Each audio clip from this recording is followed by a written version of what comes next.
అందరికీ నమస్కారం. నేను మీ కొరవి వినయ్ కుమార్. కాంగ్రెస్ పార్టీ విడుదల చేసినటువంటి తెలంగాణకు సంబంధించిన రెండవ జాబితా గురించి చూసుకుంటే కొన్ని ఆసక్తికరమైనటువంటి విషయాలు మనకు అర్థమవుతున్నాయి. ఇక్కడ మల్కాజ్గిరి నుంచి మాజీ జిల్లా పరిషత్ చైర్పర్సన్ గా పనిచేసినటువంటి సునీత మహేందర్ రెడ్డికి ఈ టికెట్ ను కాంగ్రెస్ పార్టీ కేటాయించింది. అయితే ముందు ఆమెకు చేవెళ్ల నియోజకవర్గం టికెట్ ఇస్తారని భావించారు. ఆ హామీ మేరకే వారిని పార్టీలో చేర్చుకున్నారన్న వార్తలు కూడా వినబడ్డాయి. కానీ అనూహ్యంగా ఆమెను మల్కాజ్గిరి క్యాండిడేట్ గా కాంగ్రెస్ పార్టీ ప్రకటించింది. అయితే ఇప్పటికే ఇక్కడ నుంచి భారతీయ జనతా పార్టీ నుంచి ఈటెల రాజేందర్ తమ అభ్యర్థిగా ఉన్నారు. అయితే ఆయనకు ధీటైన అభ్యర్థిని తీసుకొచ్చి రేవంత్ రెడ్డి ఇక్కడ నిలబెడతారని అందరూ భావించినప్పటికీ కూడా సునీత మహేందర్ రెడ్డిని తమ అభ్యర్థిగా ప్రకటించింది కాంగ్రెస్ పార్టీ. అయితే సునీత మహేందర్ రెడ్డి చేవెళ్లలో పోటీ చేసి ఉంటే బలమైన అభ్యర్థి అయి ఉండేవారు. అక్కడ కొండా విశ్వేశ్వర్ రెడ్డికి ధీటుగా సునీత మహేందర్ రెడ్డి పోటీనిచ్చి ఉండేవారు. అందరూ కూడా బలమైన అభ్యర్థిని చేవెళ్లకు రేవంత్ రెడ్డి తీసుకొచ్చాడని భావించారు. కానీ ఎప్పుడైతే వారిని మల్కాజ్గిరి నియోజకవర్గానికి షిఫ్ట్ చేశారో ఇక్కడ కాంగ్రెస్ పార్టీ అభ్యర్థి తేలిపోయారనే చెప్పాలి. ఎందుకంటే ఒక స్ట్రేచర్ ఉన్నటువంటి ఈటెల రాజేందర్ కు సమతూగే అభ్యర్థిని నిలబెట్టడంలో కాంగ్రెస్ పార్టీ ఫెయిల్ అయిందనే చెప్పుకోవాలి. సునీత మహేందర్ రెడ్డికి చేవెళ్లలో ఎంతో కొంత పట్టు ఉంది. అయితే ఆ పట్టుతో అక్కడ బలమైన అభ్యర్థిగా ఉండేవారు, బలమైన పోటీని ఇచ్చేవారు. కానీ మల్కాజ్గిరిలో ఆ మేరకు వారు పోటీ ఇస్తారా అన్న ఒక చర్చ జరుగుతుంది. ఇక చేవెళ్ల అభ్యర్థి అయినటువంటి రంజిత్ రెడ్డి దగ్గరికి వస్తే ఆయన 2019 పార్లమెంట్ ఎన్నికల్లోనే కేవలం 10,000 ఓట్లతో గెలుపొందారు. అప్పుడు బీఆర్ఎస్ పార్టీ చాలా బలంగా ఉండడం, కేసీఆర్ చరిష్మా చాలా బలంగా పనిచేస్తున్న సమయం అది. ఆ సమయంలోనే చాలా కష్టపడి కేవలం 10,000 ఓట్లతో గెలుపొందడం జరిగింది. అయితే ఈసారి మోడీ చరిష్మా బలంగా ఉన్న సమయం, అలానే భారతీయ జనతా పార్టీ నుంచి బలమైన అభ్యర్థిగా ఉన్నటువంటి కొండా విశ్వేశ్వర్ రెడ్డిపై అంతటి బలమైన అభ్యర్థిని నిలుపుతారని అందరూ భావించినప్పటికీ కూడా చేవెళ్ల సిట్టింగ్ ఎంపీగా ఉన్నటువంటి రంజిత్ రెడ్డిని తీసుకొచ్చి అక్కడ పెట్టారు. ఆయన కూడా ఆర్థికంగా బలమైన వ్యక్తి అయినప్పటికీ కూడా అంత చరిష్మా కలిగిన నాయకుడు కాదన్న భావన ఎక్కువ మందిలో ఉంది. ఆయన ఏ మేరకు కొండా విశ్వేశ్వర్ రెడ్డికి పోటీ ఇస్తారనేది చూడాలి. ఇక సికింద్రాబాద్ నియోజకవర్గానికి వస్తే ముందు బొంతు రామ్మోహన్ కి లేదంటే ఆయన సతీమణికి కానీ లేదంటే అంజన్ కుమార్ యాదవ్ కి కానీ ఆ టికెట్ కేటాయిస్తారని భావించినప్పటికీ బీఆర్ఎస్ పార్టీ ఎమ్మెల్యేగా ఉన్నటువంటి దానం నాగేందర్ ను తీసుకువచ్చి సికింద్రాబాద్ బీజేపీ అభ్యర్థిగా ఉన్నటువంటి కిషన్ రెడ్డికి ధీటుగా దానం నాగేందర్ ను కాంగ్రెస్ పార్టీ తమ అభ్యర్థిగా నిలబెట్టింది.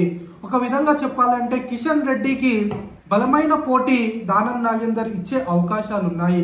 గెలుస్తాడా లేదా అనేది పక్కన పెడితే బలమైన పోటీనైతే ఖచ్చితంగా దానం నాగేందర్ కిషన్ రెడ్డికి ఇస్తాడని చెప్పుకోవాలి. అయితే ఇక్కడ సమస్యల్లా ఒక మల్కాజ్గిరి చేవెళ్ల, మల్కాజ్గిరి అభ్యర్థిగా ఉన్నటువంటి సునీత మహేందర్ రెడ్డిని కనుక చేవెళ్ల అభ్యర్థిగా పెట్టి ఉంటే చేవెళ్లలో కొండా విశ్వేశ్వర్ రెడ్డికి వారు బలమైన పోటీని ఇచ్చేవారు. ఇక రంజిత్ రెడ్డికి అంత బలం లేదన్న భావన ఎక్కువ మంది ప్రజల్లో ఉంది. ఇక పెద్దపల్లికి వస్తే మాజీ ఎంపీగా పనిచేసినటువంటి ప్రస్తుతం చెన్నూరు ఎమ్మెల్యేగా ఉన్నటువంటి జి వివేక్ తనయుడైనటువంటి వంశీకృష్ణకు ఆ పార్టీ టికెట్ కేటాయించింది. అయితే వారు వ్యాపారవేత్తలు, ఆర్థికంగా చాలా బలంగా ఉన్నారు. అంతేకాకుండా వంశీకృష్ణ తాత కాక అక్కడ ఎంపీగా పనిచేశారు. ఆ తర్వాత వారి తండ్రి అయినటువంటి జి వివేక్ కూడా అక్కడ ఎంపీగా పనిచేశారు. వారికి బలమైన క్యాడర్ ఆ నియోజకవర్గంలో ఉంది. కాంగ్రెస్ పార్టీ కూడా అక్కడ ముందు నుంచి చాలా బలంగా ఉంది. అది కాంగ్రెస్ పార్టీకి సేఫ్ సీటే. అక్కడ ఎవరిని పోటీలో పెట్టినా కూడా కాంగ్రెస్ పార్టీ గెలిచే పరిస్థితే ఉంది. ఇటీవల బీఆర్ఎస్ పార్టీ నుంచి కాంగ్రెస్ పార్టీలో చేరినటువంటి వెంకటేష్ నేత కూడా ఆ టికెట్ కేటాయిస్తారన్న చర్చలు జరిగినప్పటికీ కూడా కాంగ్రెస్ పార్టీ అధిష్టానం జి వంశీకృష్ణ వైపే మొగ్గు చూపింది. అయితే పెద్దపల్లి అనేది సేఫ్ సీట్ కాబట్టి దాని గురించి పెద్దగా చర్చించాల్సిన అవసరం లేదు. ఇక మరో స్థానమైనటువంటి నాగర్ కర్నూల్ కి వస్తే తెలంగాణలో డిప్యూటీ చీఫ్ మినిస్టర్ గా ఉన్నటువంటి బట్టి విక్రమార్క అన్ననే మల్లు రవి. ఆయనకు ఇటీవల కాంగ్రెస్ పార్టీ ఢిల్లీలో ప్రత్యేక ప్రతినిధిగా నియమించింది. కానీ ఆయన పట్టుబట్టి తను నాగర్ కర్నూల్ నుంచే పార్లమెంట్ కు పోటీ చేస్తానని చెప్పి ఆ ప్రత్యేక ప్రతినిధి పదవికి రాజీనామా చేయడం జరిగింది. దీంతో అయిష్టంగానే కాంగ్రెస్ పార్టీ నాగర్ కర్నూల్ అభ్యర్థిగా మల్లు రవిని పెట్టింది. అయితే ఇక్కడ మరొక ఈక్వేషన్ కూడా తెరపైకి వస్తుంది. ఇప్పటికే పెద్దపల్లి నుంచి మాలా అభ్యర్థిని కాంగ్రెస్ పార్టీ ప్రకటించగా నాగర్ కర్నూల్ అభ్యర్థిగా పోటీ చేస్తున్నటువంటి మల్లు రవి కూడా మాలా సామాజిక వర్గానికి చెందిన వ్యక్తే. దీంతో మాదిగలలో ఒక రకమైనటువంటి అసంతృప్తి కనబడుతుంది. ఎందుకంటే తెలంగాణ వ్యాప్తంగా 60% మాదిగలు ఉండగా కేవలం 28% మాత్రమే మాలలు ఉన్నారు. ఇక మహబూబ్ నగర్ జిల్లాకు వచ్చినట్లయితే అక్కడ 73% మంది మాదిగలు ఉన్నారు. ఈ నాగర్ కర్నూల్ నియోజకవర్గం ఏదైతే ఉందో ఇది ఉమ్మడి మహబూబ్ నగర్ జిల్లా కిందికి వస్తుంది. అయితే ఎక్కువ మంది మాదిగలు ఉన్న చోట మాలా అభ్యర్థిని పెట్టడం అనేది ఒక చర్చనీయాంశమైంది. ఇక ఎంఆర్పిఎస్ కోసం పోరాడుతున్నటువంటి మందకృష్ణ మాదిగ కూడా దీనిపై స్పందించడం జరిగింది.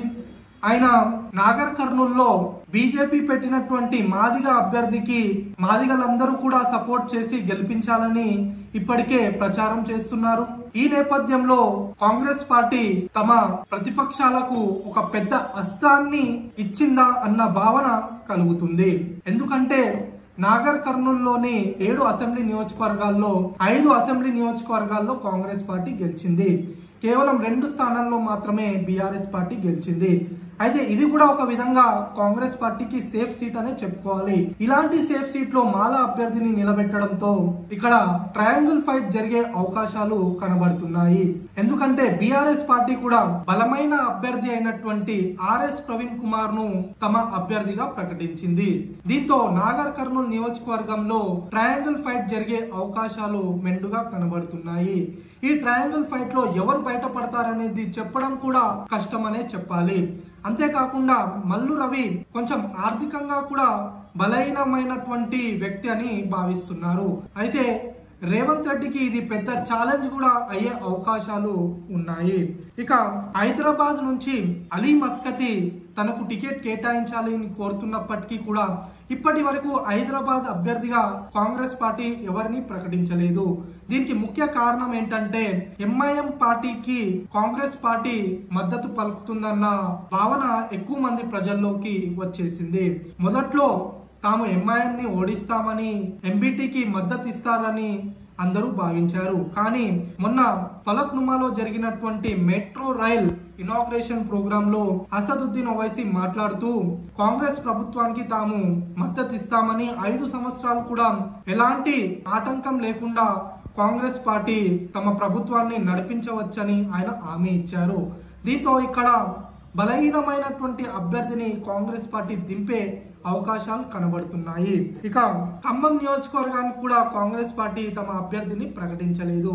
ఇక్కడ రాహుల్ గాంధీ కూడా పోటీ చేసే అవకాశాలు ఉన్నాయని తెలుస్తుంది. ఎందుకంటే ఇప్పటికే వయనాడ్ నుంచి రాహుల్ గాంధీ పోటీ చేస్తున్నారనేది తేలిపోయింది. కానీ ఆయనపై సిపిఐ అభ్యర్థిగా యానీ రాజా పోటీ చేస్తున్నారు. ఆమె కూడా బలమైన అభ్యర్థియే కాబట్టి మరో స్థానం నుంచి రాహుల్ గాంధీ పోటీ చేయాలని భావిస్తున్నారు. అయితే నార్త్ లోని రాయ్బరేలీ లేదా అమేథీ నుంచి ఆయన పోటీ చేస్తారా లేదంటే ఖమ్మం నియోజకవర్గాన్ని ఆయన తన 2వ నియోజకవర్గంగా ఎంచుకుంటారా అనేది చూడాలి. ఒకవేళ రాహుల్ గాంధీకి ఇవ్వకపోతే ఇక్కడ మల్లు బట్టి విక్రమార్క తన భార్యకి ఇవ్వాలని ఆయన కోరుతున్నారు. కానీ మల్లు బట్టి విక్రమార్క అన్న అయినటువంటి మల్లు రవికి ఎంపీ టికెట్ ఇవ్వడంతో మరో టికెట్ ఆ కుటుంబానికి కేటాయించే పరిస్థితి కనబడడం లేదు. దీంతో పొంగులేటి తన తమ్మునికి ఆ టికెట్ కేటాయించాలని ఆయన కోరుతున్నారు. తుమ్మల నాగేశ్వరరావు ఆయన తన కుమారుడికి ఆ టికెట్ ను కేటాయించాలని కోరుతున్నారు.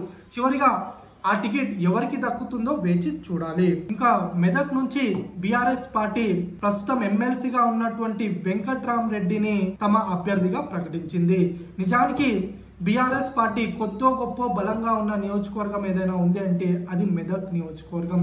అలాంటి నియోజకవర్గం నుంచి ఆ పార్టీ బలమైన అభ్యర్థిని రంగంలో దింపుతుందని భావించినప్పటికీ తమకు నమ్మిన బంటుగా ఉన్నటువంటి వెంకట్రామరెడ్డిని అక్కడ అభ్యర్థిగా ప్రకటించింది. దీంతో హరీష్ రావు అలానే కేసీఆర్ పై ఎలాగైనా సరే వెంకట్రామరెడ్డిని గెలిపించుకునే బాధ్యత ఏర్పడింది. కానీ ఆయన రఘునందన్ రావుకు ధీటైన అభ్యర్థి అంటే ధీటైన అభ్యర్థి కాదన్న సమాధానమే వినబడుతుంది. అయితే ఆయన ఎంతవరకు పోటీ ఇచ్చి గెలవగలుగుతారో అనేది వేచి చూడాలి. తాజాగా నల్గొండ నియోజకవర్గం నుంచి బీఆర్ఎస్ పార్టీ సీనియర్ నేత కంచర్ల కృష్ణారెడ్డి పేరును ప్రకటించింది. కాగా ఇప్పటికే కాంగ్రెస్ పార్టీ అక్కడి నుంచి జానారెడ్డి తనయుడు కుందూరు రఘువీర్ రెడ్డిని అభ్యర్థిగా ప్రకటించింది. కాకపోతే ఇది కాంగ్రెస్ పార్టీకి సేఫ్ సీట్ కావడంతో కంచర్ల కృష్ణారెడ్డి ఏ మేరకు పోటీ ఇస్తారో చూడాలి. నల్గొండ జిల్లాలో మరో నియోజకవర్గం అయినటువంటి భువనగిరి నియోజకవర్గానికి వస్తే ఇక్కడ బీసీ అభ్యర్థి అయినటువంటి క్యామా మల్లేష్ కు టికెట్ ఇచ్చింది బీఆర్ఎస్ పార్టీ. అయితే క్యామా మల్లేష్ ఏ మేరకు ఇక్కడ కాంగ్రెస్ బీజేపీ పార్టీలకు పోటీనిస్తాడో చూడాలి. అయితే ఇక్కడి నుంచి కాంగ్రెస్ పార్టీ కూడా బీసీకే టికెట్ ఇవ్వాలని భావిస్తున్నట్లు తెలుస్తుంది. అంతేకాకుండా ఇప్పటికే బీజేపీ బూరా నర్సయ్య గౌడ్ ను ఇక్కడ అభ్యర్థిగా ప్రకటించింది. ఒకవేళ కాంగ్రెస్ కూడా బీసీ అభ్యర్థికి టికెట్ ఇస్తే ఇక్కడ 3 ప్రధాన పార్టీల నుంచి బీసీలే అభ్యర్థులుగా ఉండనున్నారు. ఈ ముగ్గురిలో ఎవరు గెలిచినా బీసీ అభ్యర్థియే పార్లమెంట్ కి వెళ్తారు. ధన్యవాదాలు.